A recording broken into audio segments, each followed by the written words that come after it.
Good evening, basketball fans. Welcome to the Indiana-Purdue Athletic Center. Tonight we have just had the tip-off to the women's basketball game in the Great Lakes Valley Conference.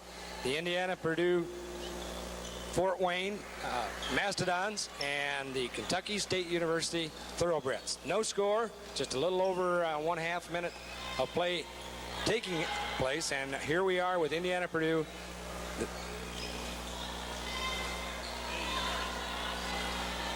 No shots been taken in the game, and there goes the first one. Lisa Miller, 2 points from the baseline for Indiana-Purdue. As is usual, Dan, the Indiana-Purdue women's team putting that full court pressure on could be tough for Kentucky State. Dave, we're not quite sure what to expect tonight. Kentucky State comes in with a 0-12 record. Nice bucket there by number 20, Bridget Canales. Comes in at 0-12, IPFW at 12-3. Haven't played each other before ever, I don't believe, and so not quite sure what to expect. An 0-12 team, very hungry, obviously, for a win. So we'll see. Could be a lot of things happen. You just never know. Although the Indiana-Purdue team has been playing very well. Lost their last game on the road at Bellarmine, but it was a good close ball game. Both teams with only one loss in the conference. Robin Scott put up a close shot, and it rolls around, drops off. Kentucky State on the attack, bringing the ball down the floor.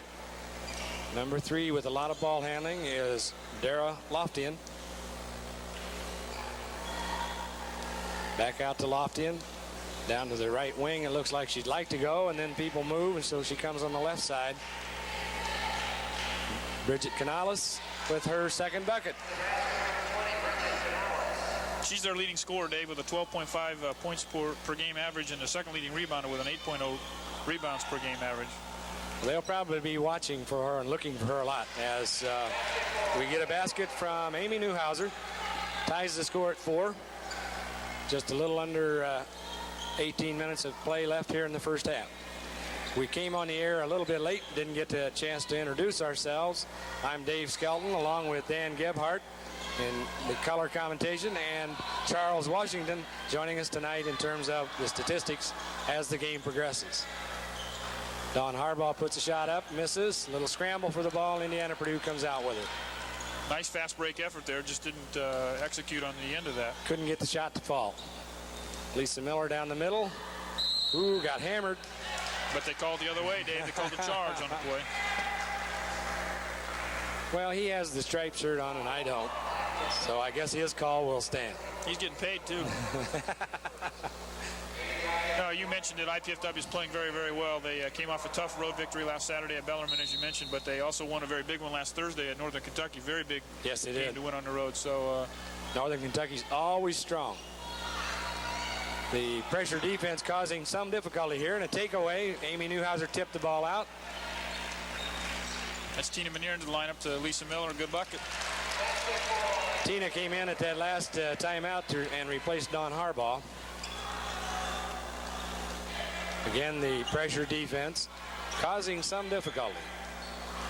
Dara Loftian comes across, gets the ball underneath to number 22, Tracy Thomas. And she ties the score at 6. Kentucky State with a packed-in zone defense, Dan. They really have it packed in close to the basket, and Lisa Miller penetrates and gets her patented jump shot on the baseline. I think that's smart on Kentucky State's IPFW is very, very strong under the bucket. Yeah. And in fact, has forced it in every effort so far. They have not taken more than a 10-foot shot. So very smart defensive play on Kentucky State's part.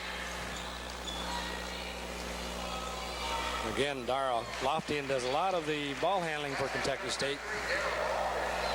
And she also scored the basket. They're not starting out like an 0-12 team, Dave. No, they're not. Staying right with us.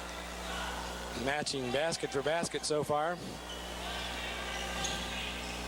Nice move into the middle. Basket by Scott.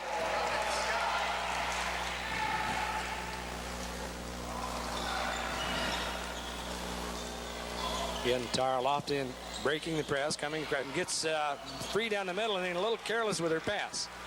Picked off by Tina Manier. See Tina Merrill waiting at the scorer's bench to come in. She'll get her opportunity now as we have a jump ball. First alternate possession will go to Indiana-Purdue. The Mastodons with a 2-point lead, 10-8, and the ball out of bounds after this timeout by Kentucky State. Well, Tina Merrill comes into the ballgame with second leading scorer on the team with 14.3 points per game, 12th in the conference. Excuse me, she's third leading scorer on the team, 12th in the conference. So IPFW is very strong offensively, can come at you in many different ways, and they've really picked up their defense since we saw them early in the year. I think that the full court pressure is going to have its effect on the Kentucky State team as we go down the road here. We've made 1 or 2 turnovers already, but what's going to happen is you look at their bench, they've only got 9 players dressed, and it's just going to be a very wearing 40 minutes of basketball for IPFW to be pressing the whole time, and they have obviously got many more substitutes coming off the bench. Dara Loftian may be an awfully tired young lady when this game is over, because they're relying on her an awfully lot to bring the ball down, get it across through the press. And so far she's done a reasonable job, but that will wear on you. She'll need some help. Well, and you talked to Coach Downs before the game, and they've lost 4 of their players from the original 13 they had on the roster, and that's I'm not sure why. I don't know if it's academics or they just have left school or what, but it's just a tough situation to try to replace those kids. Leaves you short-handed and takes away a lot of options of things that you could do. Tina Merrill to inbound the ball for IPFW. Moving the ball, coming back out to Tina Merrill at the top. She might look for that jump shot, and there it is. Off the rim, no good. There we had Melanie Thomas trying to bring the ball up bounds, up the court, and had a little difficulty with the high dribble on the far side of the court.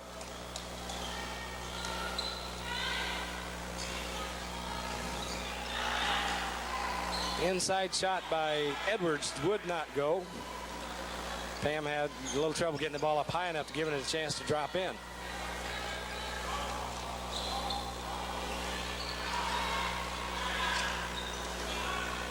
Darrell Loftian with the ball, top of the key.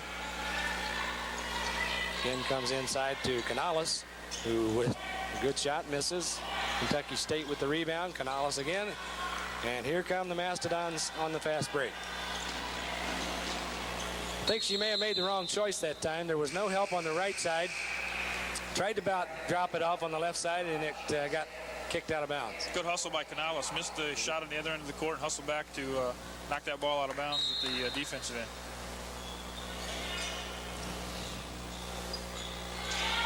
Jump shot from the outside. Tina Merrill didn't quite take her time setting up on that shot. And here we have a 2-on-no-one break, and we'll see what happens here. Couldn't get the layup to go. 3-on-3 with Indiana-Purdue attacking. Lisa Miller with the ball down the baseline. And this time she does get hacked as she takes the shot. Lisa, an excellent free throw shooter, will go to the line for 2. IPFW trying to work that ball inside. They had a long rebound at the last possession there, and it went over their heads with Kentucky State getting a fast break, but good hustle back on Tina Meniere's part. Was able to adjust the shot and didn't go in, and we were able to get the rebound and go back the other way. And we have Judy Guess entering the lineup, replacing Pam Edwards.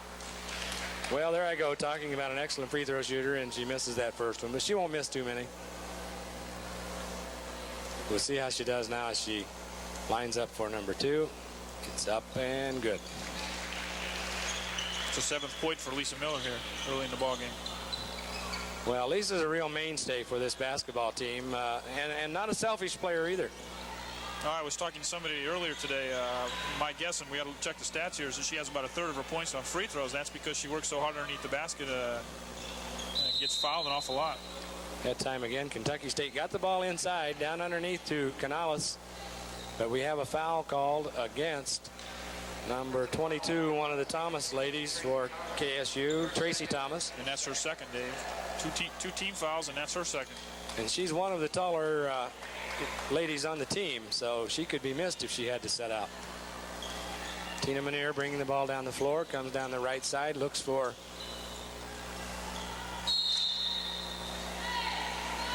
Shelly Sands that time, had the ball kicked out of bounds as she tried to get it on the baseline.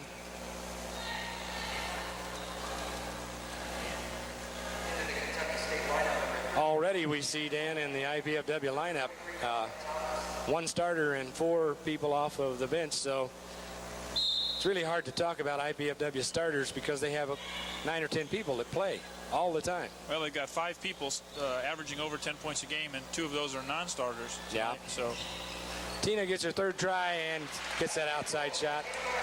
It's just a matter of time with Tina usually. She's a good outside shooter. the first 2, Dave, looked like she wasn't following through. She was just kind of shot putting the ball, and that time she had a nice follow through. And you're right, she's a streak shooter. She gets hot, she'll hit about 5 or 6 of those in a row.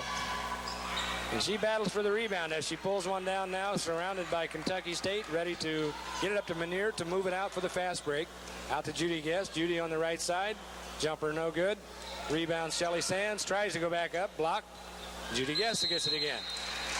Judy sinks the shot, and I think it'll count, as there was also a foul underneath. And I believe the foul was Tina Merrill. Gives us a 15-8 score at the 13-minute mark. Kentucky State again dealing with the pressure defense, having some difficulty. Dara Loftin brings the ball up.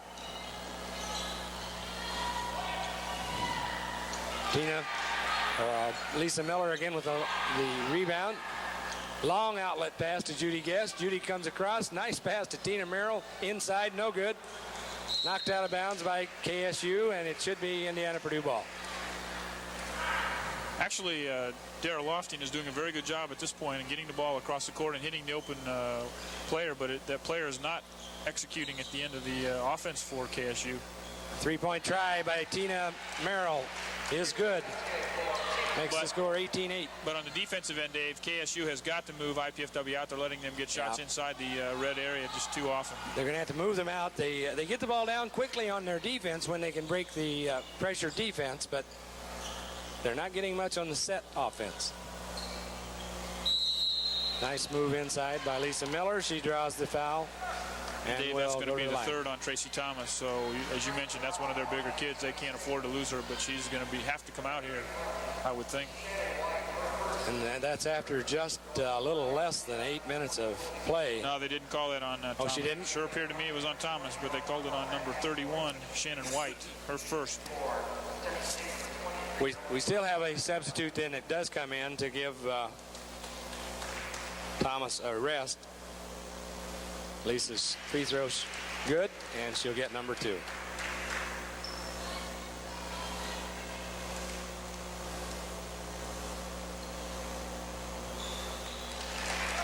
Sinks the second one. Gives us 20-8 score. Kentucky State coming up, bringing the ball up the floor fast. Inside pass, little overthrown. Goes out of bounds, off the hands of Melanie Thomas. Indiana-Purdue will inbound the ball.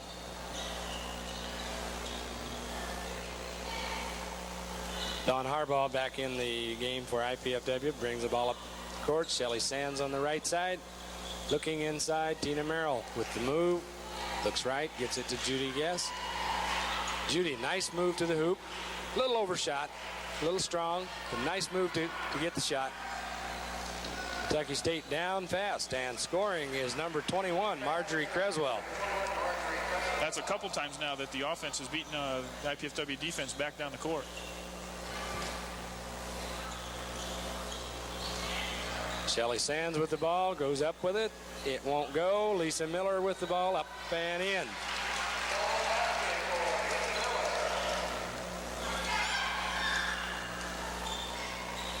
Number 31 into the ball game, Shannon White for KSU.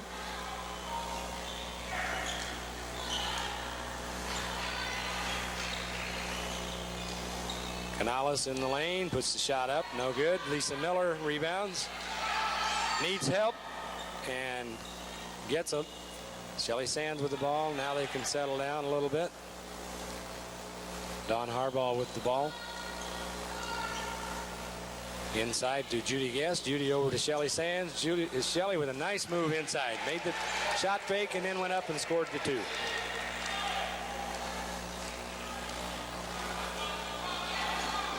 I think Indiana-Purdue, Dan, looks like they maybe changed their pressure defense to make it man-to-man, and thus the traps aren't there. And if they aren't careful, Kentucky State is quick. There we have a foul on number 31, Shannon White. I think that'll probably be Shannon's second. Two substitutions for the Indiana-Purdue Mastodons. Amy Newhouser comes back in, and Robin Scott as they replace Judy Yes and Lisa Miller. Dave, in the last 5 minutes, IPFW has outscored Kentucky State 16-2. It was 8-8 yep. at that point in time. And they've just blown right past them at this point. As you mentioned, if Kentucky State would execute, they are quicker at some positions and can get the ball beyond the defense, but they haven't been able to put the ball in the basket. Oh, nice pass inside to Shelly Sands from Robin Scott. Nice pass, Robin.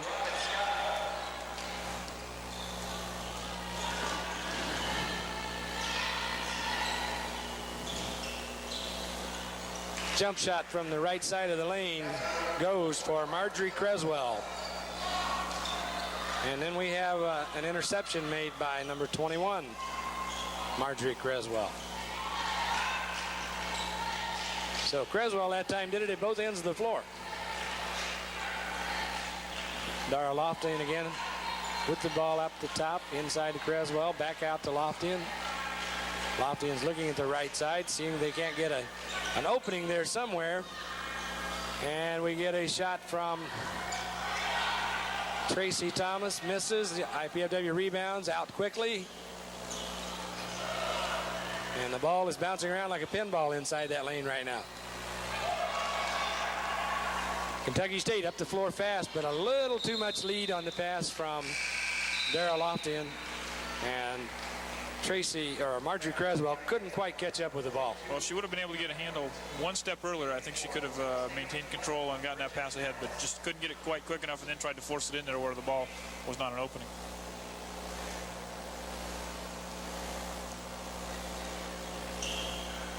Robin Scott on the left corner. Pam Edwards is back into the Indiana-Purdue lineup. Tina Merrill with that outside jump shot, and again she connects. 2-point shot that time.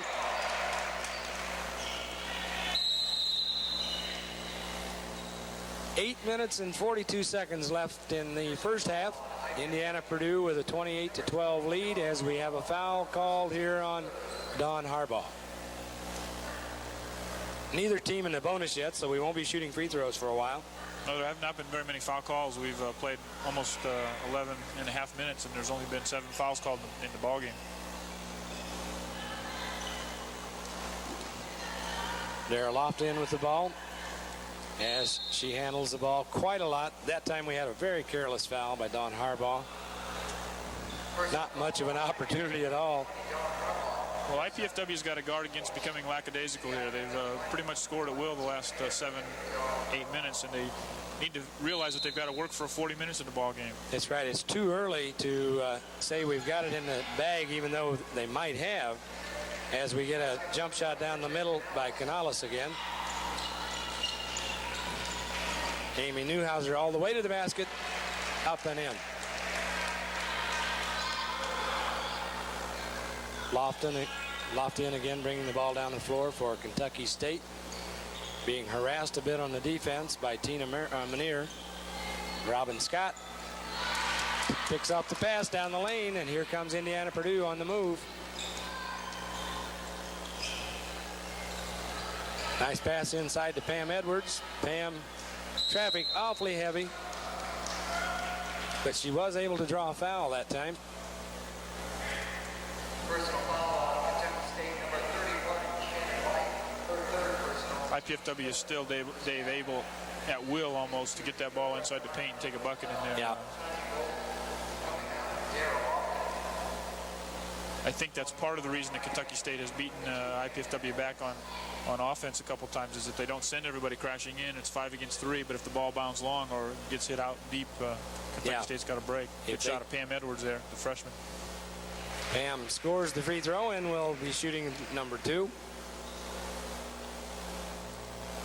Pam's done a nice job and has given IPFW that inside help that they needed so badly.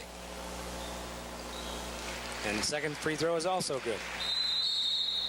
As we get a timeout from Kentucky State. 7:52 left in the first half. Indiana-Purdue with a 32-14 lead. I'm not sure what precipitated that timeout by Coach Downs, but I think he's going to have to use those sporadically throughout the game just to give his players a rest. As we mentioned, only with 9 players dressed for tonight's ball game, they're all going to have to go and go long. So he's going to have to make sure that he uses those timeouts judiciously and gives his kids a rest every once in a while. Kentucky State comes in, Dave, in the conference as you would expect with an 0-12 record, 10th in the conference at 0-5.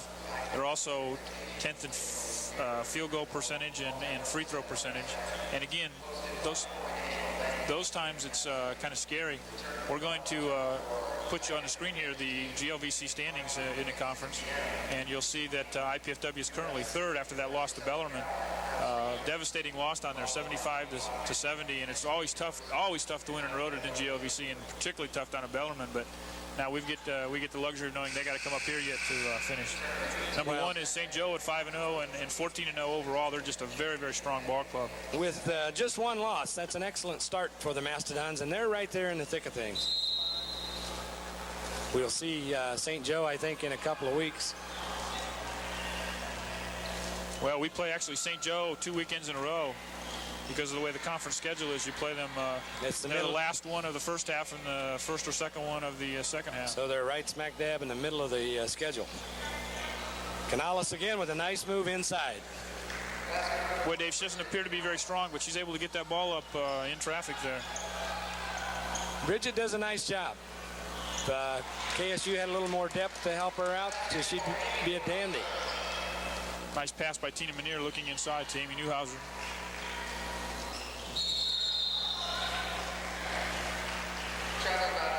KSU bringing the ball down pretty quickly that time and a little too fast as Tanya Golden ran into some difficulty with the travel call.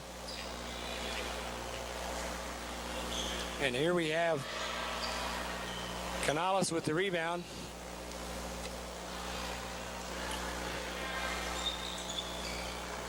Tanya Golden bringing the ball down the floor for KSU.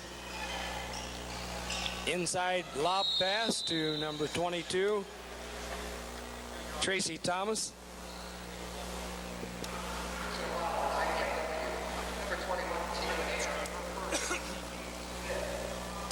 Lisa Miller coming back into the ball game, Dave, for IPFW.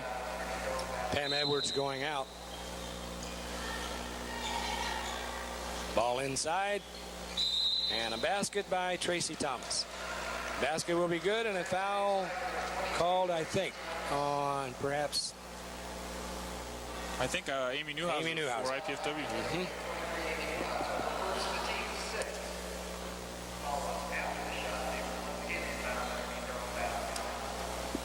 They call the foul after the shot, so KSU will have the ball.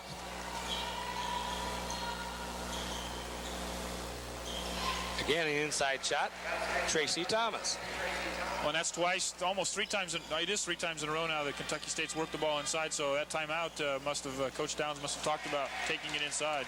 And there we saw a nice pass from Nancy Townsend to Robin Scott and a layup down the middle.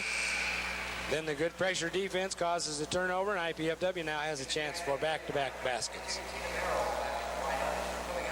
Tina Merrill ready to inbound the ball. Set up into Lisa Miller. Lisa looking inside, no movement there, no chance, so she takes the ball inside herself. Back out to Tina Manier.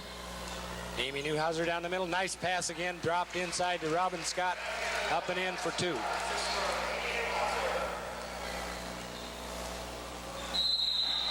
Tanya Golden having a little trouble with handling the ball with her second high dribble carrying the ball violation.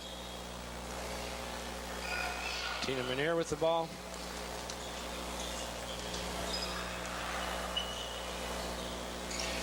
Robin Scott on the outside shot, no good.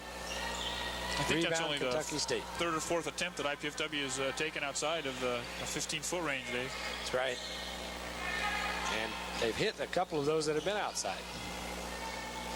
Good inside defense that time by the Mastodons, making it very difficult for Kentucky State to get a clear shot at the basket. Amy Newhouser takes it right on down, misses. Follow-up by Tina Merrill.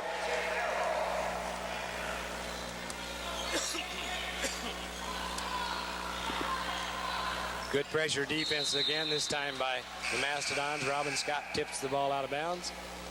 Substitutions coming in. Don Harbaugh for IPFW. Dara Loftian coming back in for KSU. And for the first time, we see number 42, Tracy Baker. Loftian with the ball. Sets up at the top of the key, looking left. Jump shot up. Good basket by Marjorie Creswell.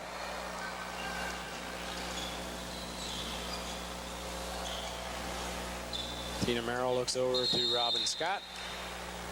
3-second violation called on the Mastodons. Turnover will give the ball to Kentucky State. You're right, Dave. IPFW is adjusting their defenses throughout the first half. I think it's throwing Kentucky State off guard. There we see a rebound basket up and in by Tracy Baker, who just came into the ball game a few seconds ago. Tina Manier over to Robin Scott. Robin takes the outside shot. It rolls around, no good. Pressure put on by Tina Manier. Ball bounces off of a couple of players.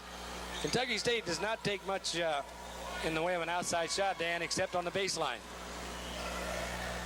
And again, good hustle by Bridget Canales. Well, I think it's the way their offense is set up, Dave. They have a two-guard offense out high, and they try to work the ball down inside or out to the wings, and that's where the shots are coming from. And they've stayed with that zone defense pretty much, although now it looks like they're following their players through and maybe playing a good tight man-to-man. Yes, they are. So Kentucky State has altered their defense.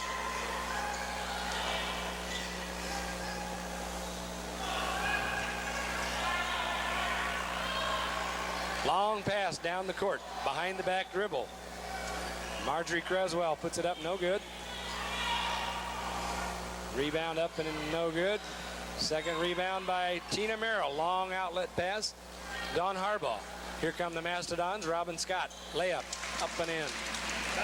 Surprisingly, Dave, it appears that the IPFW Lady Dons are the ones that are a little bit tired. Not getting back, not hitting the boards very hard right now, particularly at the defensive end. A little sluggish, but here we get a second steal. Again, an inside pass. Robin Scott scores on the front end of the fast break again. And with about 3 minutes to go in this first half, Indiana Purdue with a 44-26 lead.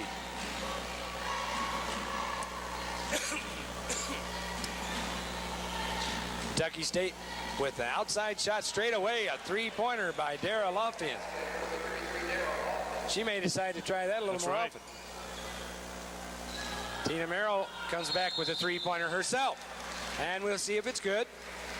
The basket is good. There is a foul away from the play, I think, and we'll wait to see what the call is. Okay, we have a good three-point basket. We have a foul on Kentucky State. And because it's only the sixth, Dave, not in a bonus yet, IPFW get the ball out of bounds. Out of bounds, and could possibly get 5 or 6 points out of this possession. Although it does look like they're going to line up. Yeah, it must be not the correct count on the... Okay, the bonus. Well, no, they're taking the ball out of bounds. Okay, we had it right the first time. It was the officials that almost blew it. Amy Newhouser with the ball. Lisa Miller from the outside. Good shot by Lisa. Probably a good decision, too, because it's been getting awfully tight. Right. Moving on the inside. So take the outside shot. Loftian with the ball over to Creswell. Again, the outside shot. Loftian, she misses, but came back, nearly saved the ball. It'll be IPFW ball. Nope, Kentucky State ball. Not sure how he called that one, Dave, because he said the ball was out of bounds, but it never hit the ground. So it had to be her on out of bounds. After the shot, Indiana Purdue rebounds the ball. Quick pass inside to Shelly Sands. Jump shot up and in. Shelly's played a nice first half here. Yes, she has. And just really played a nice floor game. IPFW is doing a very good job of anticipating ball movement and is getting into passing lane. Shelly Sands that time tipped the ball away. IPFW with the ball down. Pam Edwards looking inside. Tina Manier looking to drive and puts the jump shot up. No good. And Canales rebounds for KSU. Bringing the ball up across the midcourt line. Lofton setting things up, taking a little more time. Ball over to Tracy Baker, then inside to Canales. Canales misses, and we have a jump ball situation. Alternate possession will go to Kentucky State. Not a bad thing to happen for the Lady Dons there, because if no other jump balls this half, that will give IPFW first possession in the second half.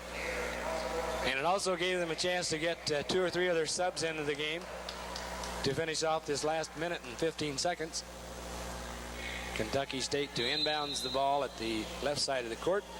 Lofton with the ball, takes it to the center, looks for help, comes down the left side. Baker moves inside, spins, turns, shoots, and gets fouled on her way to the basket. At the line will be number 42, Tracy Baker. She'll be shooting 2. I think this may be their first free throw attempt of the night. Is that right, Dan? I think it's the second attempt, Dave. It's up and in as Baker will look for number 2.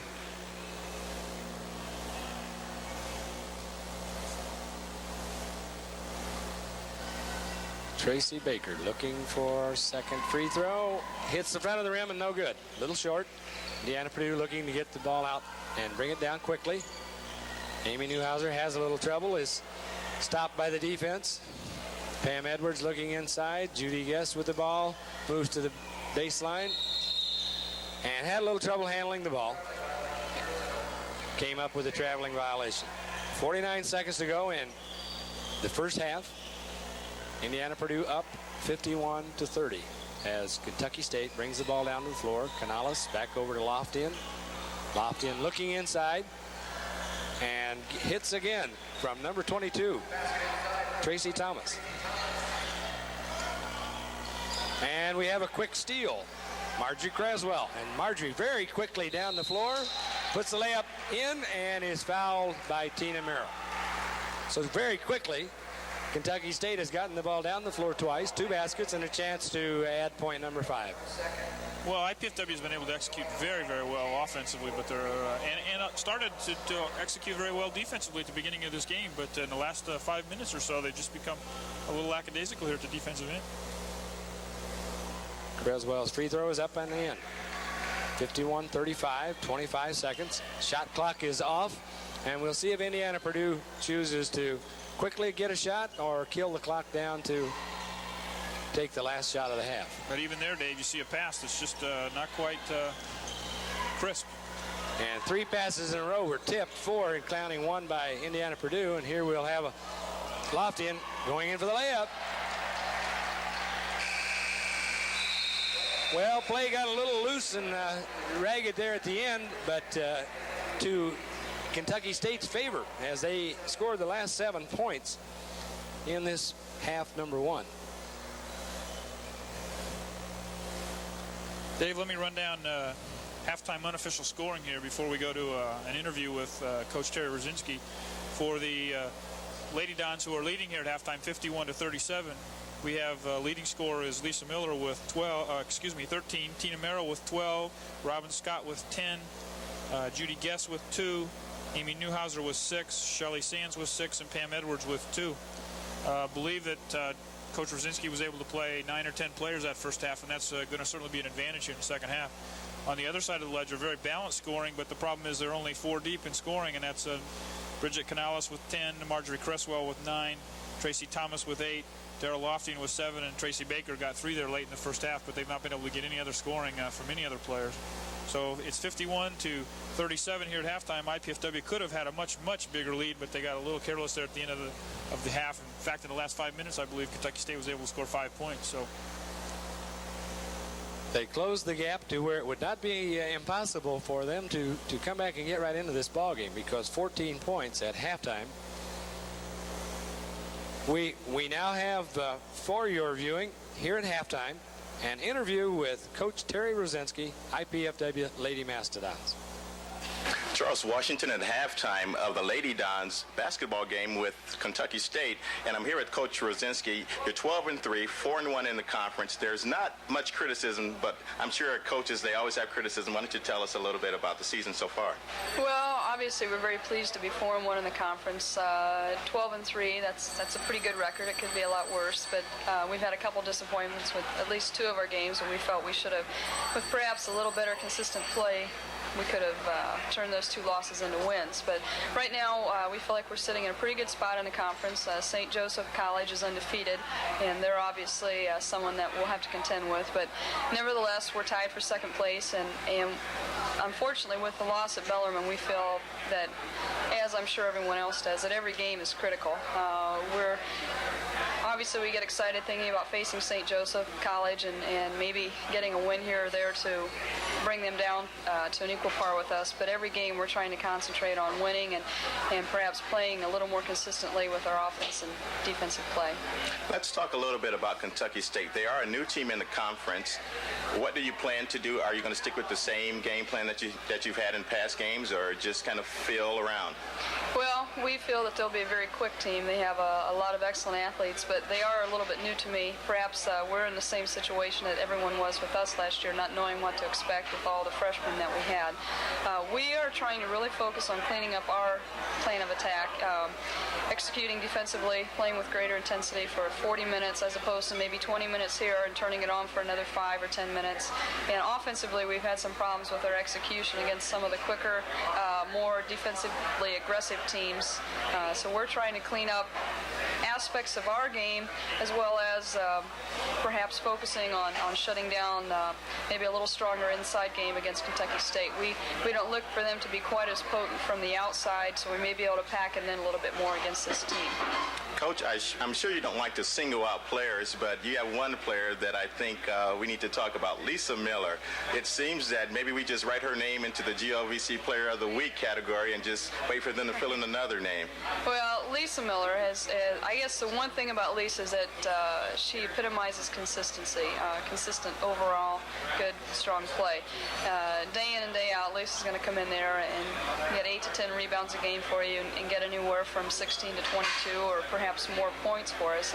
And Lisa has been very consistent, and I think that perhaps some of our other players need to strive for greater consistency. We have anywhere from 5 to 7 players who can score a great amount of points on any given night. You know, we've had Newhouser come in with 31 points, and then maybe the next night she's not called upon to do that. She'll come back with 12 or 14.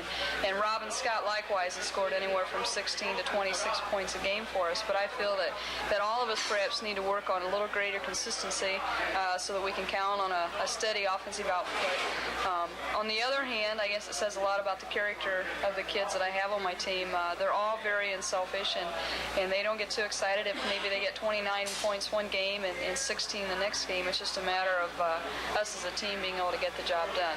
And back to Lisa, you know, she just does an outstanding job for us in the classroom as well as on the basketball court. And we have a lot of other kids that I think also epitomize very strong, I don't want to say qualities for student athletes. Okay, you have players like Lisa Miller, like Tina Mera, Robin Scott, Amy Newhouser, that you expect consistency from. Who have you been surprised with, particularly this year? You know, actually, I really haven't been surprised with anyone. I guess I've always had very high expectations for all my players as well as the team, and I think it's just a matter of them meeting my expectations as well as their own. And, you know, Judy Guess, we knew that when she came back that she would be able to fill it up for us. You know, I think that Judy needs to strive for greater consistency. She's only been back with us for 4 or 5 games, but I would say that overall, probably the one player that is probably most improved and has really been able to make strong contributions would be Dawn Harbaugh. Dawn has just really brought her game together. She's always been a fine athlete, a super athlete, a very strong defensive player, but I think that offensively she's been able to settle down a little bit and play within the confines of our offense and do whatever is needed for our team to be successful. Being with us this halftime, and congratulate you for turning this program around, and you're doing a wonderful job this season, and continued success for the rest of the year. Well, thank you very much. Thanks a lot. Celebrate, celebrate, celebrate, celebrate, celebrate. Welcome to the Martin Luther King Jr. Center for Nonviolent Social Change. The center is the living legacy to Dr. King and his dream. He had a dream? Oh, yes. He had a dream for freedom, justice, and equality for all people, everywhere. What's this? This is the Nobel Peace Prize awarded to Dr. King for his nonviolent work. What's that? That's the proclamation declaring Martin Luther King Jr.'s birthday a national holiday, a holiday for peace. Was Dr. King a good man? Was he a smart man? Was he a kind man? Yes, he was all of these things. How come you know so much about him? Yeah! Because he was also my father.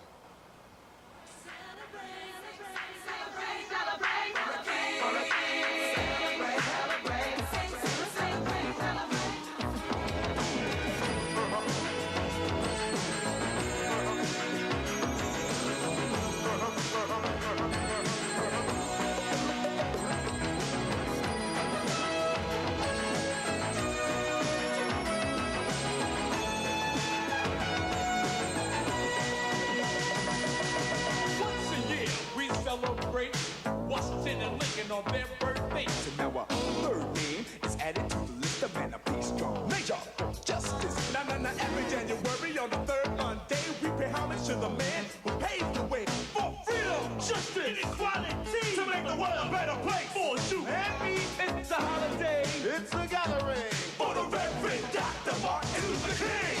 Dr. King tried to love somebody. Do you want to love somebody?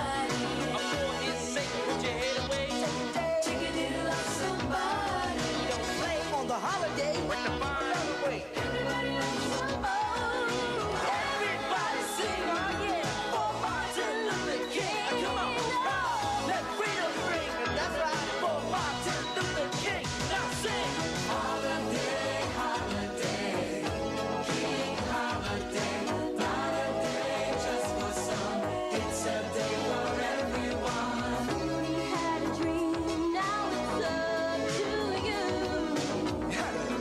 Now it's up to you to see it through, to make it come true. Now do it! Who do we thank for teaching us that we all have the strength to love? We thank the Prince of Nonviolence for showing us the way. How do we show the children of the day how to live together as one? Oh, we'll sing of the King, and his words will light all of us tomorrow. Dr. King tried to love somebody. Do you wanna love somebody? For his sake, put your hand away. Take a day. Take a day to love somebody. Don't play on the holiday. Work to find a better way. Everybody loves somebody. Everybody sing. Come on. For Martin Luther King. Oh yeah. Let freedom ring, that's right, for Martin Luther King. Now do it!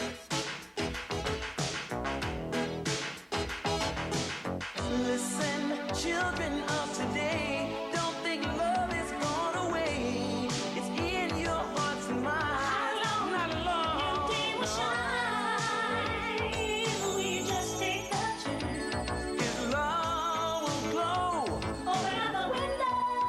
Let the heavens shine. Every day in your life, yours and mine. Everybody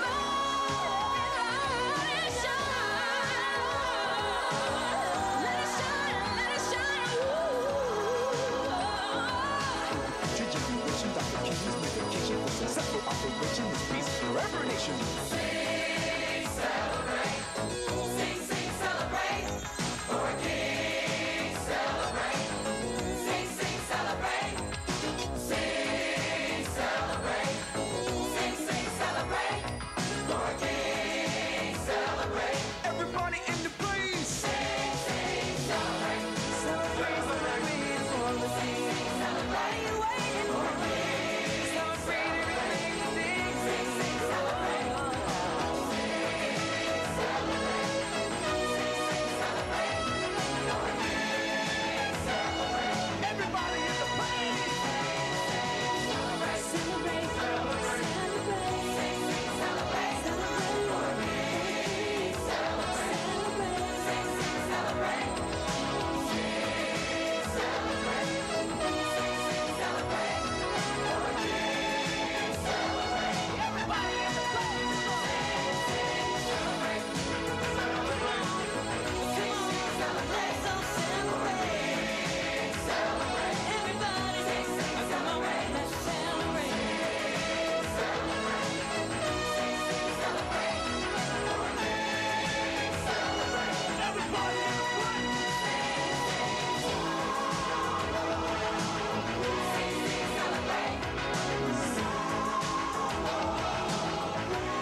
Mastodons and the Kentucky State Thoroughbreds. We have a halftime score of 51-37 with IPFW leading. The Lady Dons have gotten off to a good start in the GLVC. They're standing 4-1 and looking for victory number 5. Well, Dave, I think Kentucky State has got to do what they did right there at the end, and that is turn up the defensive pressure and take the ball inside strong. And particularly that came from one player, number 21, Marjorie Cresswell, who scored 5 points in the last 37 seconds, I believe, of that half. And she played defense at the defensive end, and she played offense at the offensive end. On the other hand, for Lady Dons, they've got to get back to doing what they do best, and that is running their offense and setting picks and playing strong full-court defense. And I think they got real lackadaisical right there at the end of the ball game, or at the end of the first half, and they cannot afford to do that. We've got some official halftime stats here from the field. IPFW shot 54%, while Kentucky State only shot 49. Not too much of a discrepancy. Both teams shot 100% from the three-point range. Free throws, IPFW was 5 for 6 for 83%. KSU was 2 for 3 for 67. Robin Scott inbounds the ball to Amy Newhouser as we start the second half, with Indiana-Purdue getting first possession on the alternate possession rule. Robin Scott moved down the lane, passes off, and Amy wasn't looking for that. Might have had a hard time catching up with it anyway.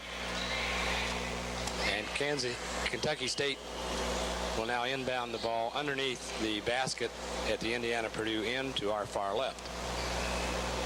Well, IPFW back with full court pressure. Good way to start the half.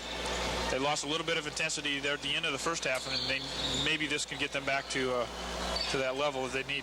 And it's probably as much a factor of that as it is trying to take the ball away from Kentucky State to get the Mastodons back into a serious flow of the ball game.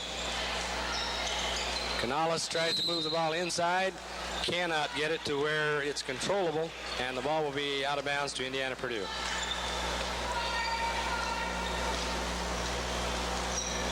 Tina Manier brings the ball up, looks down the left side to Tina Merrill. Tina looks inside, can't get the ball to Robin Scott. Tina Manier looking inside to Tina Merrill again down the right side. Robin Scott comes across the lane. Nice move, jump shot up, no good. Follow and rebound by Kentucky State.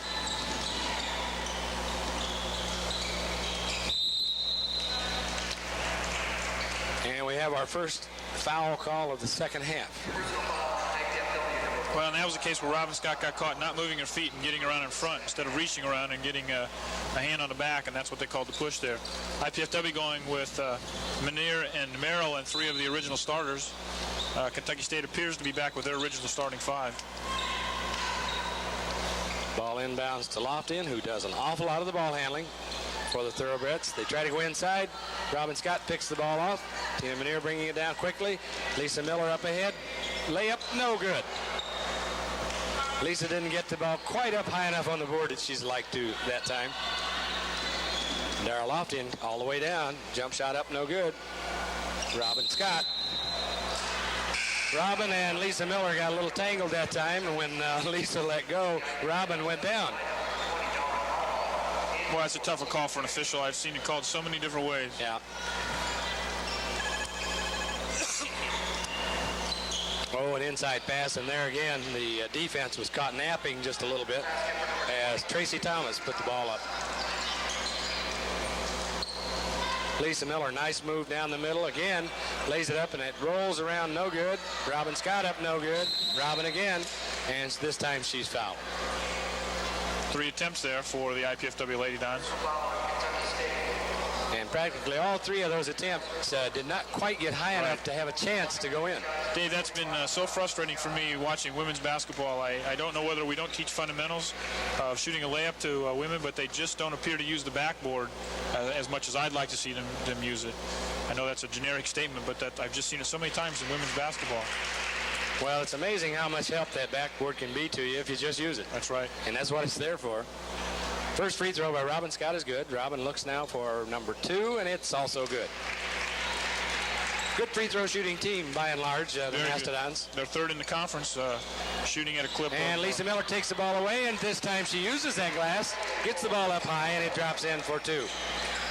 Nice steal and nice basket, and here we have a steal by Don Harbaugh, and then a foul. I think probably on Loftin. Personal foul, Kentucky State number 23. No, it's on number 23, Melanie Thomas. Lisa Miller with the ball in the right corner, brings it back out to Don Harbaugh. Don looks inside to Lisa Miller, and this again gets the ball high up off the glass and drops it in. 2 more for Lisa Miller. Canales down quickly and then seems to be let go and went in all by herself for the layup. Well, it appeared that the defense almost backed up, opening up a lane for her. Robin Scott, the ball back inside, puts it up, no good. Canales rebounds for Kentucky State with some defensive pressure, but she breaks out of the pack, and now she's going down to where she could be dangerous. Got cut off by Amy Newhouser. Ball over to the outside again. Robin Scott's doing a nice job backing into the passing lanes in the inside. Inside pass to Lisa Miller and her third quick layup in a row. Well, Dave, you and I talked about the fact that IPFW had 17 assists at halftime, and oftentimes we see that come in and you question that kind of an amount, but boy, they've been really looking inside, getting that ball inside. Coach Downs takes a timeout for the Kentucky State Thoroughbreds, and I think that's real important here. He's down by 18 points. They had cut it down to 14 at halftime, and you can't get too far out of a game with a team like IPFW, who's very good at working the ball inside and scoring a lot of points. Yeah, and just a little under 3 minutes of action here in the second half. Indiana-Purdue has come out and again gotten at least 3 more assists, maybe 4 out of their 5 baskets. Well, Dave, IPFW is averaging 81.5 points a game, but just looking down the stats here, it appears to me, I know that they've been over 100 at least once this season, and I think it was more than... I think maybe at least twice. Now, they scored 104 against Southern Indiana, but they've been in the 90s a number of times. 1, 2, 3, 4 additional times, so they've been above 95 times this season in 15 games. So they can score the points pretty regularly. Well, and they've got 59 here with 17 minutes left in the ball game, so they're shooting for that kind of a score again. And they can be very explosive. In the last home conference game here 2 weeks ago, they were down about 13 points with maybe 12 minutes to go in the game and won by 22. So they can turn it on. Plus, they can wear the other team down. Well, and that's the big thing here. Kentucky State put on that flurry at the end of the first half, and we said they needed to do that in the second half, and I'm just not sure that they've got the energy here. Defensive pressure again applied by IPFW. They have made a little bit of a offensive change, Kentucky State. Dora Loftin was handling the ball, bringing it up originally, but now they're letting someone else bring the ball up the court and giving it to her once they're across the 10-second line. Marjorie Creswell has been helping them bring the ball across. She's quick, can get the ball down. Foul on IPFW, so that Kentucky State will inbound the ball underneath their own basket. Creswell with the ball in the right corner, looking for somewhere to go, comes outside the Loftin. Creswell back with the jump shot, no good. Rebound, Pam Edwards. Pam looking quickly to bring the ball down the floor, gets it over to Dawn Harbaugh. Dawn on the inside pass, nice pass. Layup missed by Amy Newhouser, but it was an excellent pass to get inside. The guards for IPFW are doing a great job looking inside, getting that ball down in the three-point area. Yeah, they're seeing the people that are there and getting the ball to them. Amy will go to the line now to shoot 2 free throws. I think this may be Amy's first trip to the line tonight. The first one is up and rolls around and good. That's when she says later, never a doubt. Second free throw now as Amy attempts. She eyes, looks at it, and good. That gives Amy 8 for the evening. Loftin with the ball up the court. Gets across, now stops and looks for the setup for Kentucky State. Criswell inside to Thomas, to Loftin. They moved the ball very well that time, but it turned out that Dara Loftin, who is not one of their taller players, had the ball inside and had a difficult time getting the shot off. No, they worked the ball very, very well. Got it inside of Dora, but as you said, she's not very big in there and just was surrounded by 3 towers. Was not able to get the shot off, but did pick up the foul. And here we see a little careless pass by the Kentucky State team. I think that time Canales expected somebody to break to the sideline, and no one did. And she had committed the pass before anyone broke. Lisa Miller with the ball coming down. Kentucky State attempting the pressure defense on the bringing the ball up court.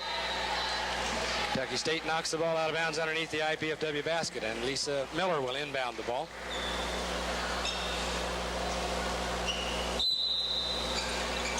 Pam Edwards gets the ball inside, right in front of the basket, puts it up and in. But she made a major mistake, Dave, and that was putting the ball on the floor. She needed to take that right up. She put the ball on the floor in heavy traffic. Lopped in, looking inside to Thomas. Ball picked off by Amy Newhouser. Amy up to Dawn Harbaugh. Dawn looking for a 3-on-2 break. Nice pass to Shelly Sands. Shelly a little soft on the pass, or the shot. No glass. Lisa Miller inside, and she gets the basket.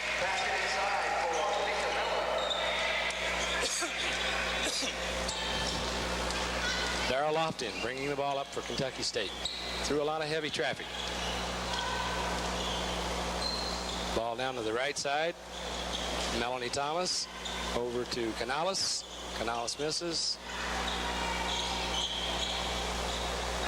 Tracy Thomas misses, and Shelly Sands comes off with the ball. Dawn Harbaugh up the floor quickly to Amy Newhouser. Amy under to Lisa Miller. Ball blocked away by Canales. Nice defensive play, and then she picks up the ball. Heads up defense. As we see three fresh players waiting at the scorer's table to come in for Indiana-Purdue. And here we have a foul called, I think, on Lisa Miller of IPFW. 14:46 left to go in the second half. Indiana-Purdue 65, Kentucky State 41. Dave, you're right. Lisa Miller picked up that foul. She's picked up the assignment the second half to guard Canales.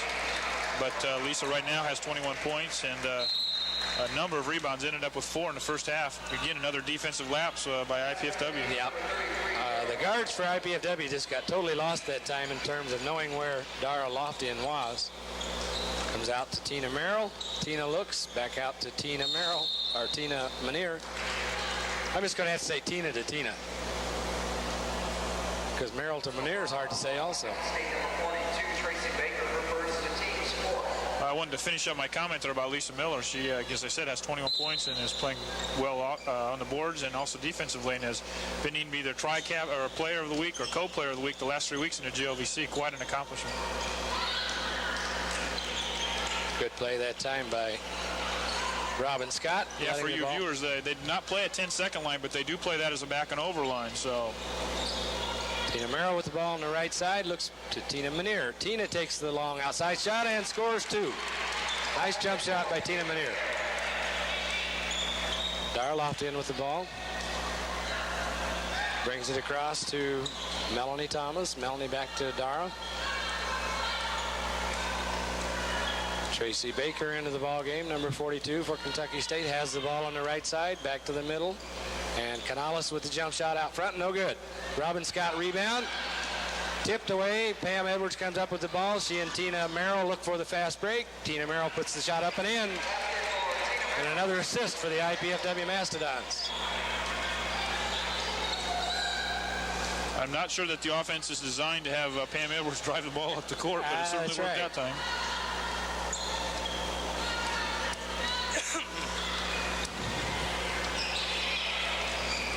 Ball underneath, Canales, and she drew a foul again on Lisa Miller. Lisa's done a nice job on Canales the second half, though. Canales had a lot of points in the first half, and I don't believe she scored She's nearly got 1 that bucket in the second half. Yeah, she had 10 at halftime. She has now 12, but you're right. That's a tough assignment because she's a good ball player. And here we see Kelly Brooks, number 40, reporting in for IPFW, as Lisa Miller will get a rest after picking up her third foul with 13 minutes and 13 seconds to go in the second half. Lofton with the ball out front. Inside to Canales. Canales puts the ball up. Canales is getting pretty aggressive now with the ball, and she wants to get the shot away and drew the foul. Kelly Kelly Brooks just into the ball game, picks up foul number 1. Going to the line for 2 shots, number 20, Bridget Canales. You mentioned that she was getting more aggressive underneath the bucket. I think she needs to do that. Again, I think she's got potential to be an outstanding ball player, but she needs to work harder for the 5 to 10 foot shot instead of being content to take the 15 to 20 foot shot. She misses the first free throw. Needs to follow through a little bit more here, Bridget. 5'8" senior. And second one is good. Robin Scott into Tina Manier. Tina quickly down the floor. Over to Tina Merrill. And 2 more points. The Tina to Tina has been a good combination here lately, Dan.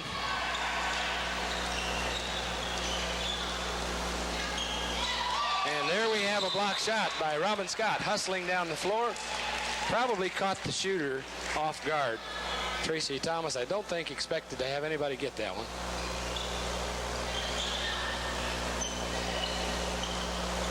Lofton out front. Creswell, shot no good.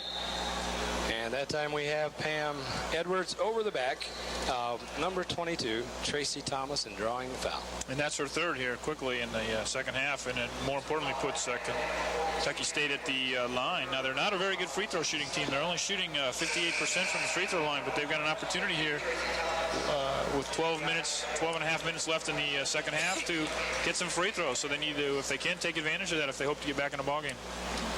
Shelly Sands back into the ball game, replacing Pam Edwards. Shelly played pretty well in her last stint in this ball game. First free throw up and good by Tracy Thomas. She'll have opportunity number 2 in just a moment with the score 71-45. 12 minutes and 39 seconds to go in this second half. Second free throw is also good. 71-46.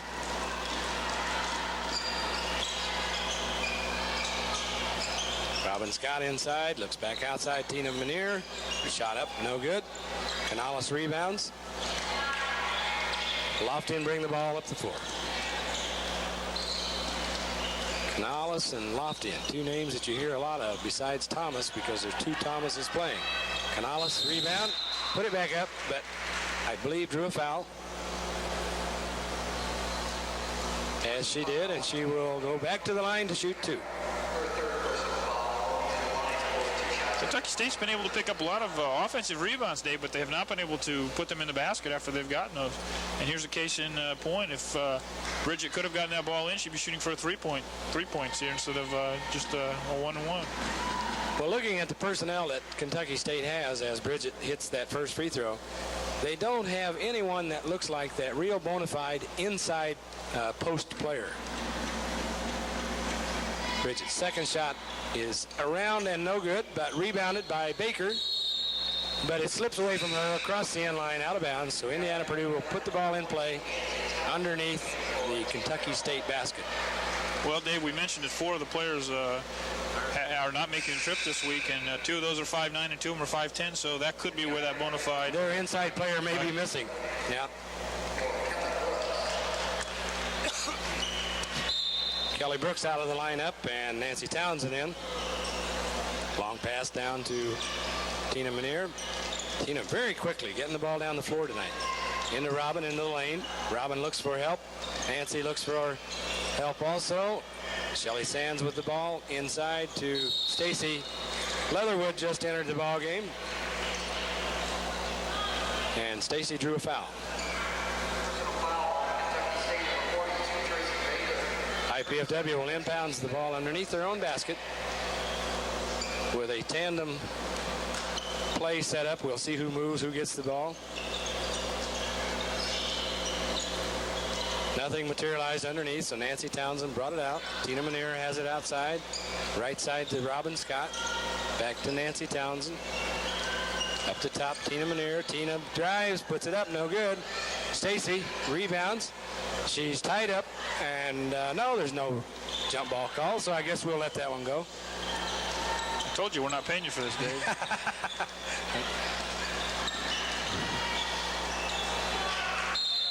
And again, a little over anxious on the pass. Kentucky State pushes the ball out of bounds, and we have 2 more substitutions into the Indiana Purdue lineup. Amy Hogan replaces Robin Scott. And Dawn Harbaugh replaces Tina Manier.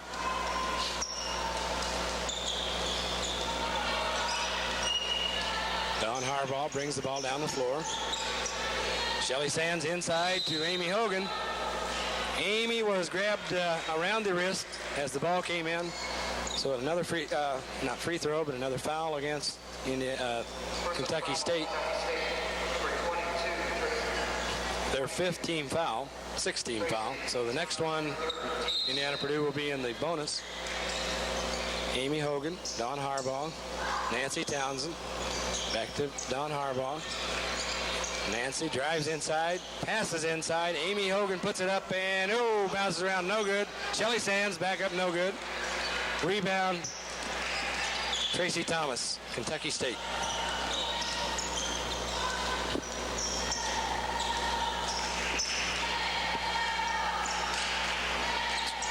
Bridget Canales inside, good ball player. Puts it up, nice soft touch. Knows where the basket is. There we get a little bump along the sideline and a foul called against number 21, Marjorie Creswell. That should send IPFW to the line this time. Right. So the advantage that Kentucky State had there at the free throw line only lasted about 2 minutes. Not long at all.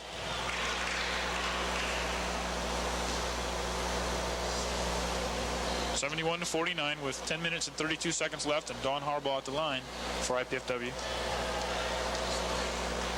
Dawn looks at number one. It's up and good. She'll have opportunity number two. It's Dawn's first point tonight, Dave, but she's played a very nice floor game. She really has. Hitting the ball down the court and feeding with a number of assists. 5'5" junior point guard has moved the ball very well tonight. Amy Hogan and Dawn put on the trap. Lisa Miller comes over to help trap on the other side, giving Kentucky State a lot of difficulty bringing the ball across. Once they have it across, now Indiana Purdue sets up in a 2-3 zone. I think that may be new for them tonight. Maybe they've used it a little. Deep right side pass. Creswell shot up and in. Jump shot from the right baseline. It's not pretty, Dave, but she's hit a couple of those now. Yes, she has. Quick shot inside. Oh, and Stacey Leatherwood missed the layup. And we get a jump ball called as Lisa Miller sneaks in, gets her hands on the ball with one of the Thomas girls, Tracy. Alternate possession will give the ball to Kentucky State.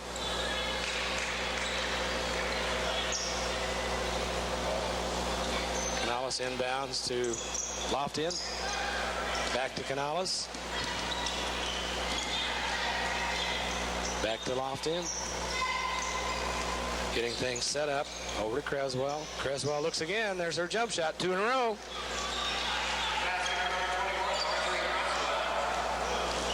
(73-53). 9.5 minutes to go in this ball game.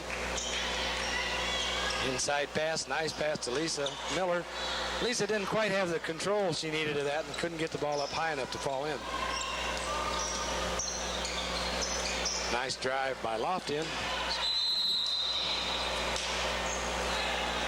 Rebound that time by Tracy Baker. And as she put the ball back up, she was fouled by Dawn Harbaugh.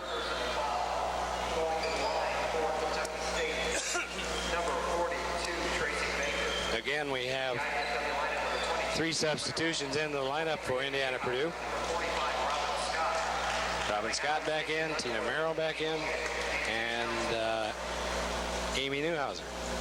Well, and that's what's going to really be devastating to Kentucky State is the mass substitutions as they just get 5-minute rest and come back in. And Kentucky State basically here in the second half has not done much substituting. I think maybe one player is coming off the bench the whole second half. And they've made a bit of a run at IPFW here just recently and whittled the lead down a bit. But now they have to look at 3 fresh players. Amy Newhouser quickly down. Over to Lisa Miller. Lisa quickly inside. Puts it up and is fouled on her way to the basket. So that'll send Lisa Miller to the free throw line to shoot 2.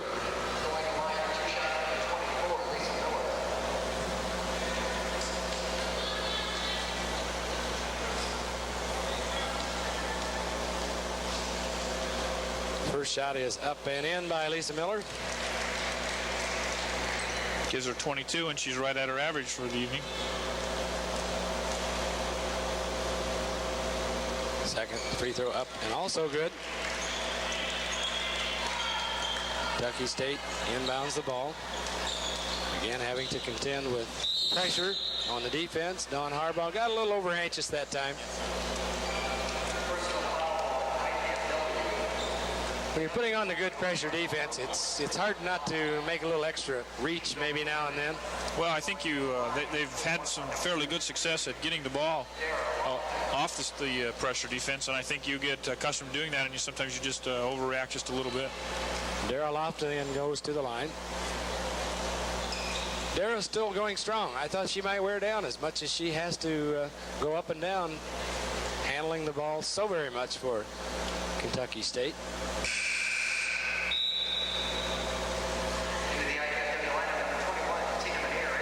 Tina Manier in to replace Dawn Harbaugh. Dawn's last foul was her fourth. And there's still 8 minutes and 59 seconds left in this game. Dara Lofton again, good on the free throw. It's perfect that time. And we have a timeout, Kentucky State. 75-56. One tick under, 9 minutes to go in this second half. Great Lakes Valley Conference basketball. It's been a good ball game in streaks, Dan. The IPFW Mastodons have, for the most part, moved the ball up and down very quickly. They've hit a few streaks where they got a little careless on the defense, and every time it seems like Kentucky State takes advantage of that and gets a little run of their own. Well, I was 14-point lead at halftime, and I think they moved it out to about 24 at one point in the second half here, and just have let Kentucky State chip away.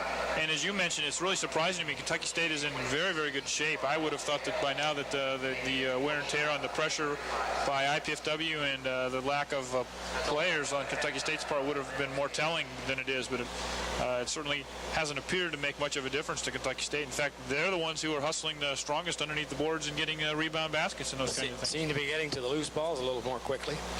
Dave, just want to mention that for our viewers that after this game there'll be about a 20-minute break, and then the IPFW men also coming in at 12-3 tonight's ball game will be playing the Kentucky State men's team. And it should be a very, very good game. Kentucky State upset St. Joe earlier this week, 69-67. So they're coming off a big victory, and IPFW is playing very well right now and needs some victories. They got 3-4 tough weeks here in a row. And we probably ought to mention that this is the first meeting between IPFW and Kentucky State in the Great Lakes Valley Conference. This is the first year of membership for Kentucky State. As we saw the missed shot by IPFW, quickly down the floor, Creswell. Lisa Miller rebounds, out quickly to Tina Merrill. Tina looking down, going all the way. Block shot. And I think maybe they got the second foul that time. I want to go back to what you were mentioning, Dave. You're right. This is the first meeting for Kentucky with Kentucky State in the conference, and I believe it's the first meeting ever between IPFW and Kentucky State women. Now, our men have played them in the past a number of times, but this, I believe, is the first meeting ever between the Kentucky State Thoroughbreds and the IPFW Lady Dons. Dara Lofton back to the free throw line to shoot the 1-and-1.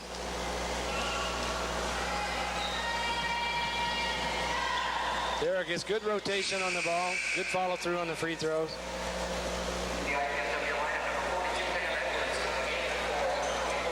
Dara Lofton, too, has done an admirable job here tonight. Well, Dave, she's got 12 points, and that's really surprising because she's had the bulk of the ball handling responsibility. Again, her second free throw is perfect.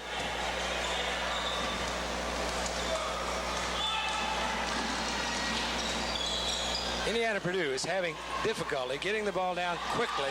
They can't get right out in front of Kentucky State. They're usually right beside them and miss the layup. But we see the same thing happen here then for Kentucky State. Well, I'm not sure IPFW is using very good sense right now. There's only been about 30 clicks off the clock in the last 5 minutes of actual clock time. And I believe if you don't have that open layup, you got to bring the ball back out, run a little time off the clock, and run your offense. And the last 3 or 4 times on the court, they've not done that. They've just tried to take the ball right to the basket.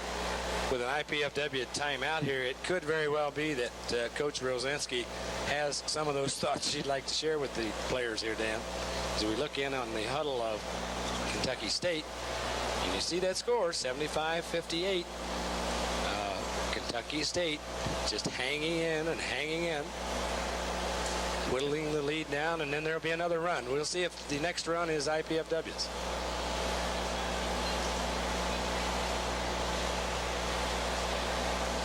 I think both coaches are going to come away from this game not feeling real pleased with it. I think both teams have really not, as you mentioned, there seems to be runs. Nobody's really gotten into a flow, a consistent flow. Yeah. The one surprise I see from IPFW standpoint is Judy Gass. She's really never gotten into the flow tonight. Been in the game a couple times, taken a couple shots, not felt real comfortable, and just doesn't appear to be getting into that groove that you need to be in every night when you play in these ball games. Amy Newhouser will step to the free throw line for IPFW. Shoot the 1-and-1.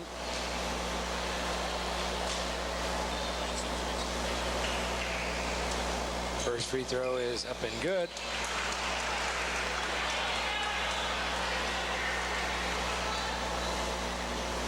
As we look for the second free throw from Amy.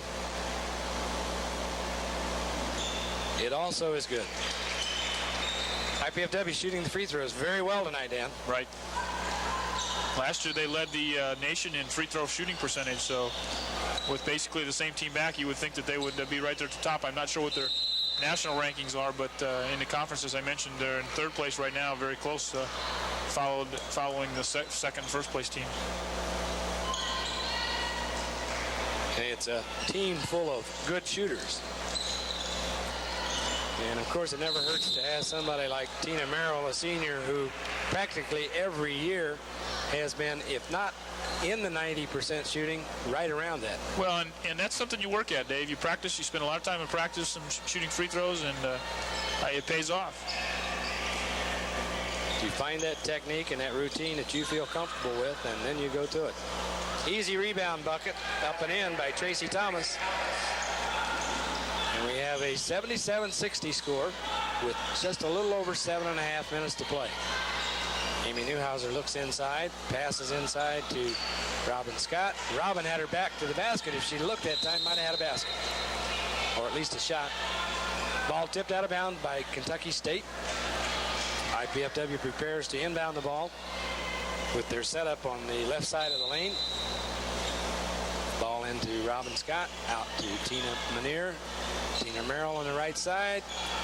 Passes up the three-pointer. Pam Edwards looks outside. Robin Scott is inside. They didn't see her cutting across the lane that time. And nearly had a 30-second clock expiration on the team that time. Loftian bringing the ball up, as she has so much of the night. Inside to Canales, as has been the case so much of the night. Creswell saved the ball, but Indiana Purdue comes up with it. Amy Newhouser does look like fatigue setting in just a little bit on the Kentucky State thoroughbreds.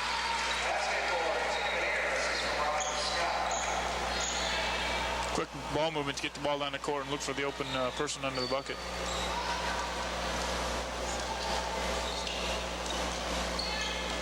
Creswell with the shot on the right side, no good. Here comes Tina Manier without much help, but there's some coming on the way if she can just wait a minute.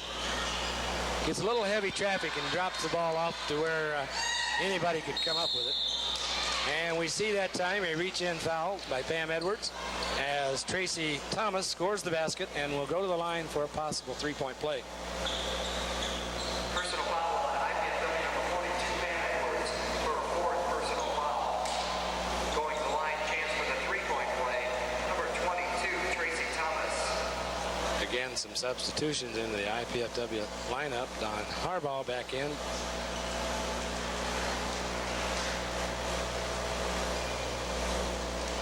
Shelly Sands is back in the lineup.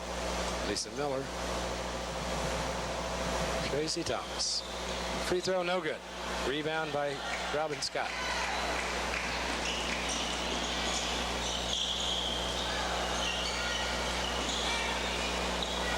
Another one of those situations where the IPFW player could not quite get the body in front of the defender and thus had a difficult time getting the shot off. Well, and that's where they've got to learn to pull that ball back out then and work it a little bit offensively. Canales with the ball to Baker, into Creswell. Turnaround no good. Rebound Thomas. Creswell out to Lofton. Try to go inside to Canales. Hand tipped away. Indiana Purdue comes up with the ball. And we'll see what Lisa does with the move. Same kind of move. Just got tight. Well, she was able to get her body in front, as you mentioned, but she didn't put the ball up again high enough on the board. Thought she might draw a foul, but there haven't been all that many fouls called. No. Even though both teams are in the bonus, there still haven't been all that many. And there we see Tracy Thomas coming up with a loose ball and scoring the basket. And we have a 79-64 score.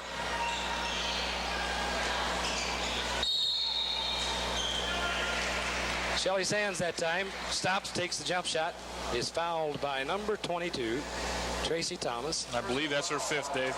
Well, she looks like it is. Yeah. She's walking toward the bench, thinks it's her fifth one, and it is.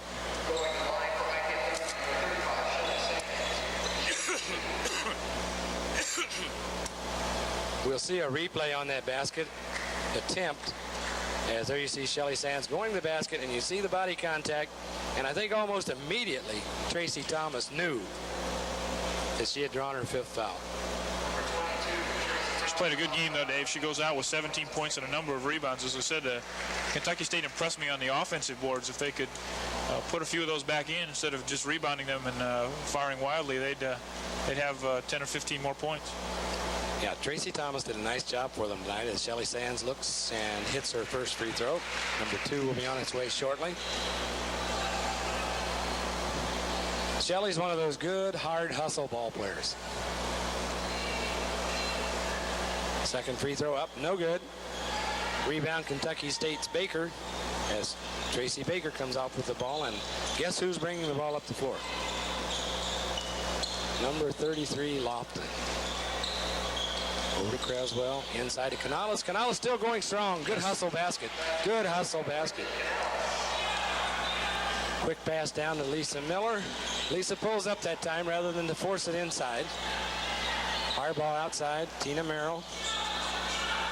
Lisa Miller. Indiana Purdue looking to use a little bit of the clock with a little bit of the weave, and there we have a reach-in foul. And I think I'd have to say that time, if the Kentucky State coach had our view, he wouldn't be complaining on the Well, call. I think his call, his protest was because the whistle was late, and at the time the whistle blew, it was probably being held the other way, but the initial loose ball was caused by a foul on Kentucky State.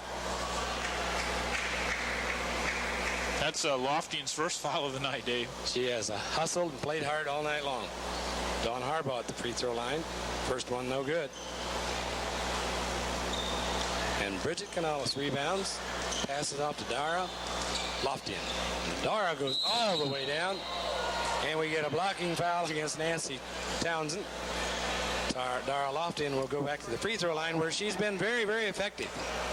Number 14, Nancy Townsend, her first. Going to the line for Kentucky State, number 33, Darryl Lofton, for 2 shots.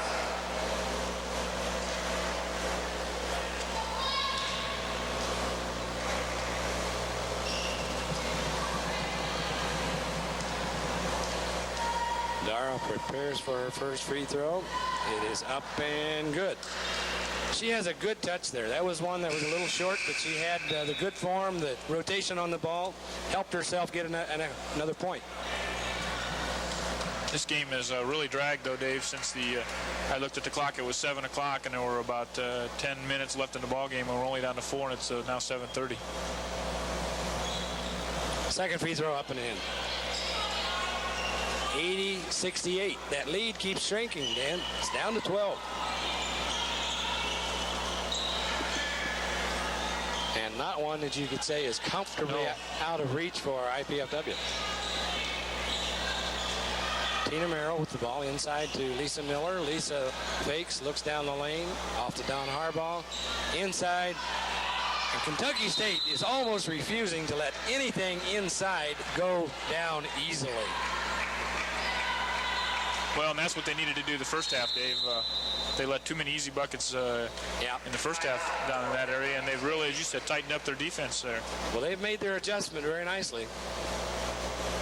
Kentucky State takes a timeout. That may be their fifth. I don't know if Charlie's keeping that stat over there or not, but that may be Kentucky State's fifth timeout. We're not sure. There you see the score as you look in on the IPFW huddle, now into the Kentucky State huddle, 80-68. Not really an indication of how the ball game has gone, but yet maybe it is. No, I think it is, Dave. As you mentioned, this has been a sleeper because there's just been no team been able to get any consistency in this ball game, and a team will pull out to a lead. We saw that at the beginning of the game, both teams just trading baskets, and then IPFW pulled away, and the lead was cut at halftime. IPFW pulled away at the beginning of the second half, and Kentucky State cut it back down. Then they moved out to had a run. IPFW did, and now it's back down to 12. And you said this ball game's not over with. 12 points. 12 points in a ball game like this, particularly with the amount of time that the clock has stopped recently with free throws and out of bounds and those kinds of things, very easily Kentucky State could get back into the ball game. I think it's important that IPFW come out right now, and they've got 4-5 people in there who are used to playing in the ball game, and they just need to work hard at running their offense. Tina Merrill launched the three-pointer, missed, but Robin Scott rebounded, so now they set it up, move around. And the active play inside this time does draw a foul. This time it's called on number 31, Shannon White. And Lisa Miller will go to the free throw line. Kentucky State, Dan, has impressively, with no more depth than they had, stayed strong. They're still moving quickly. They're hustling and making it tough for Indiana Purdue to operate with the ball. Lisa Miller's first free throw is good. Number 2 will be on its way shortly.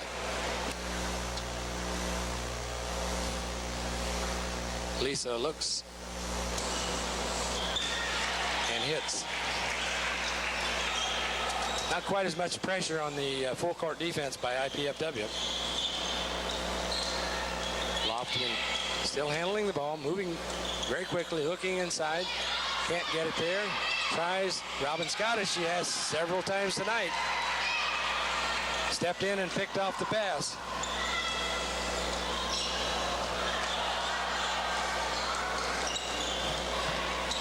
Game's getting very quick here in this with 3 minutes to go.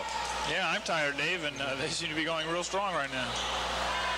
Amy Newhouser that time committed one of the cardinal sins, saved the ball underneath the other team's basket, and it was an easy 2.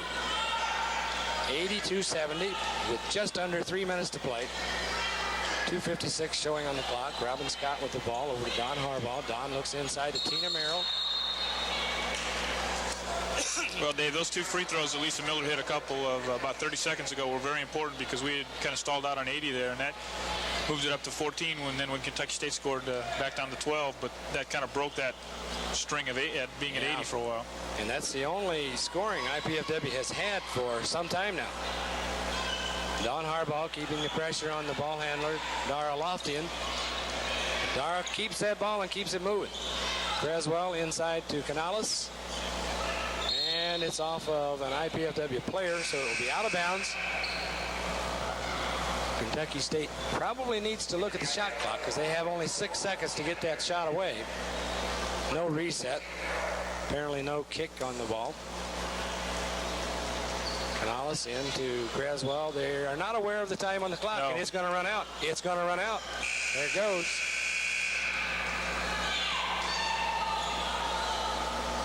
They did not signal a reset. Maybe they should have. I don't believe it was kicked, Dave. Well, I don't think so either. At least they never called for the reset, so. Yeah. Now the play stands. After further review, the play stands. Dara Loftian really hustling defensively and offensively, making it difficult for the guards to handle the ball, and offensively keeping the pressure on at the other end. Pass inbounds to Tina Manier. Tina looks, comes down the left side to Robin Scott. Down the right side to Lisa Miller, back outside. Indiana Purdue moving the ball pretty well, but again, active defense underneath, making it very difficult for Indiana Purdue to get anything set up to go. 11 seconds on the shot clock for Indiana Purdue this time. Now the outside jumper by Lisa Miller, no good. Robin Scott rebounds and gets bumped, and the foul is called. We're down to a minute 52, still on that 82-70 score. Indiana Purdue in the lead. Second personal. Ball to the line.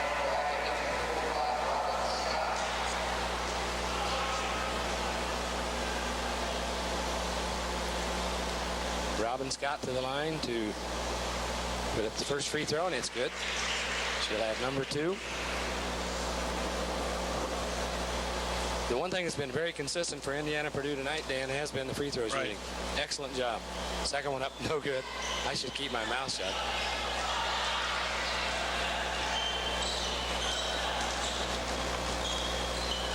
Daryl Lofton moving the ball for Kentucky State. Tries to go inside to Canales. Canales may be showing the fatigue. She's played an excellent ball game.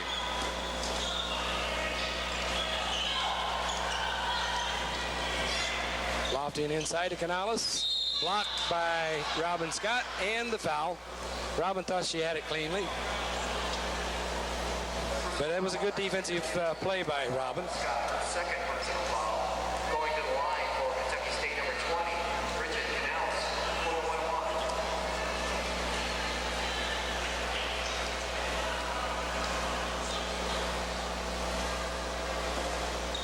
4-1. First one is good. That gives her 20 points on the night, Dave. That's about 8 above her average, and she is the leading scorer for the Kentucky State Thoroughbreds. She's played an excellent ball game. Second one is up and also good. Kentucky State now pressing full court. It's an 11-point lead. Indiana Purdue. At this point in time, basically looking like they're just hanging on to the lead. Moving the ball around the outside. Going to work the clock. Robin Scott in the right side corner. Lisa Miller out front. And she got bounced as she tried to go inside. Foul that time against Tracy Baker. Personal foul on Kentucky State number 42, Tracy Baker. I'm not sure how long it's been, Dan, but it's been quite a while since IPFW has scored a field goal. I don't know. We don't have the exact time down, Dave, but you're right. Lisa Miller hits the first free throw, and we'll get number 2. Well, it appears that IPFW is going to end up winning this ball game, but I'm not sure that Coach Rosinski and Assistant Coach Carter can be real pleased with the performance. Not sure the emotions of this game, Dave. Playing a team that's 0-12, it's oftentimes very difficult to get emotionally up, particularly when you know you got to play Lewis, which is going to be a very tough game on Saturday night. And when you remember that they came off a heartbreak Saturday night, so they had a heartbreak in between a toughie coming up, and we'll come out with a win, which will be an important aspect for them, and they'll watch the film and see there's plenty of room for improvement. Dawn Harbaugh trying to get the ball across. She does to Lisa Miller. Kentucky State's keeping the pressure on. These kids have not quit. No, and you and I have played enough athletics to know that it's very, very difficult to get up for a ball game when you And there's a field goal by Dawn Harbaugh as she drove from the left side. have Yeah, not you're won right. very many ball games. Yep. Yep, they're looking for their first win, and they are playing right now like they've won before. And that will be Harbaugh's 5th foul, so she fouls out with 9 seconds left in the ball game. Personal foul on IPFW number 20, Dawn Harbaugh, her 5th personal foul. Going to the line for Kentucky State. Well, I would venture to say, Dan, that if Kentucky State can continue to play like they have, particularly in the last 10 minutes or so, they'll find themselves with a victory here soon.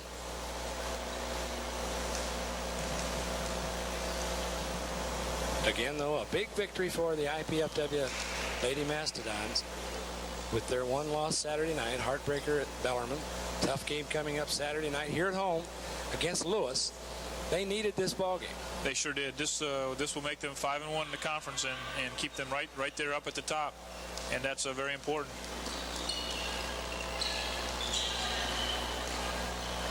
Tina Muneer with the ball with 2 seconds, and there's the end of the ball game.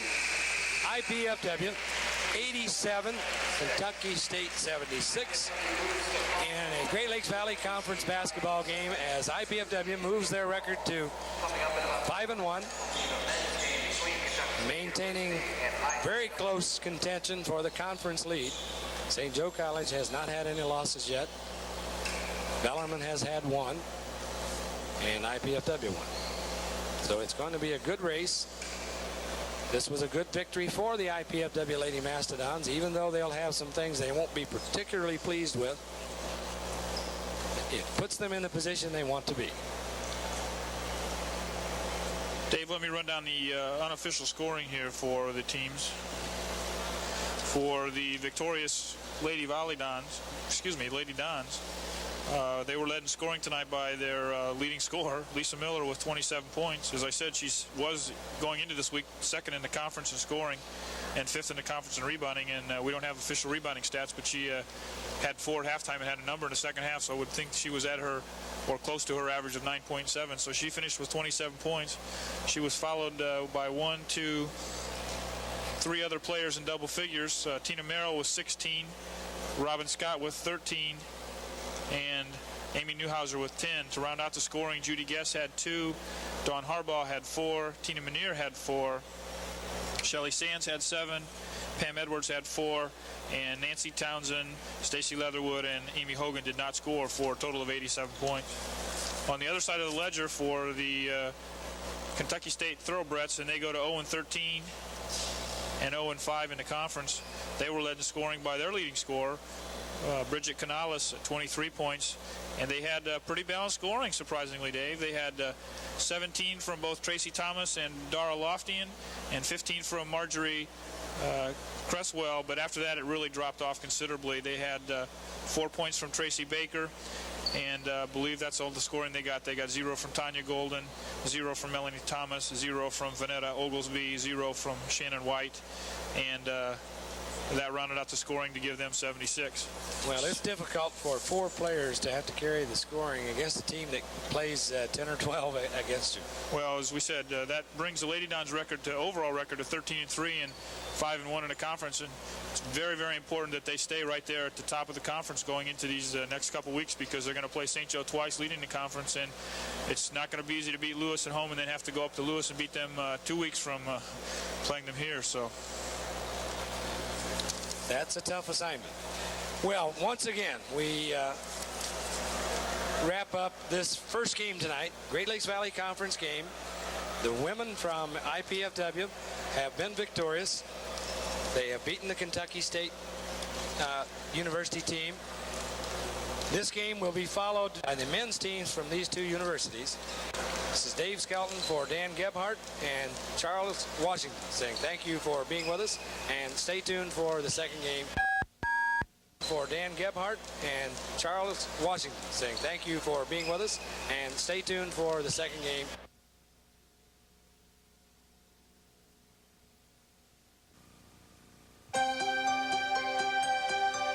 There are certain things we've come to expect in northeastern Indiana.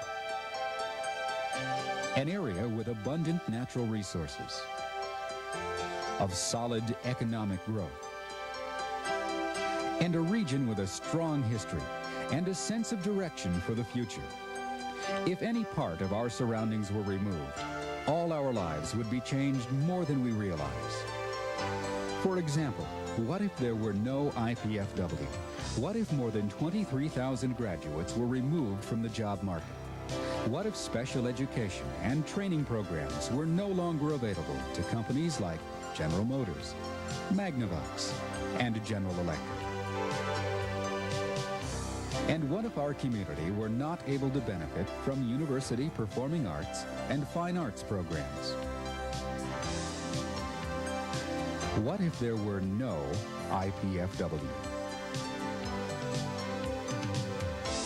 IPFW has been recognized for its strong undergraduate programs and the excellence of its faculty. Each semester, 11,000 students are enrolled in more than 130 degree programs. Unfortunately, this is where many people's knowledge of this urban campus ends. But whether you know it or not, IPFW has affected your life.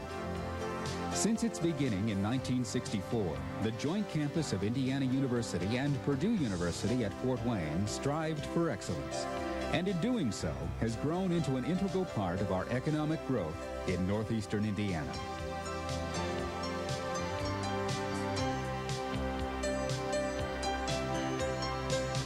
Generally, when I talk to business people, the question will come up as to what institutions of higher learning are in the vicinity, and most of them aren't familiar with the system that we have here with a joint Indiana University, Purdue University.